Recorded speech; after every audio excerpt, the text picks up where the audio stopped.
حقدار کو بھی دو اور نہ حق کو بھی دو۔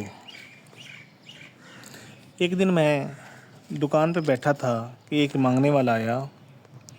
میں نے جیب سے کچھ پیسے نکال کے اس کو دیے، میرے پاس جو چھوٹا کام کرتا تھا، اور کہا کہ یہ جو مانگنے والا آیا اس کو دے آؤ۔ وہ گیا اور پھر واپس آ گیا۔ میں نے پوچھا یار پیسے نہیں دے کے آئے؟ وہ کہتا ہے یہ مستحق نہیں ہے۔ میں نے چھوٹے کو کہا کہ آپ پہلے پیسے دے آؤ تو پھر میں آپ کو بتاتا ہوں۔ رسول اللہ صلی اللہ علیہ وسلم کی حدیث ہے کہ حقدار کو بھی دو اور نہ حقدار کو بھی دو۔ کسی پوچھنے والے نے پوچھا کہ یا رسول اللہ یہ حقدار والی بات سمجھ آ گئی، لیکن یہ نہ حقدار کو دو۔ اس حضور پاک صلی اللہ علیہ وسلم نے کہا جو تمہیں حق مل رہا ہے اس کے لیے حقدار کو دو، اور جو تمہیں نہ حق مل رہا ہے اس کے لیے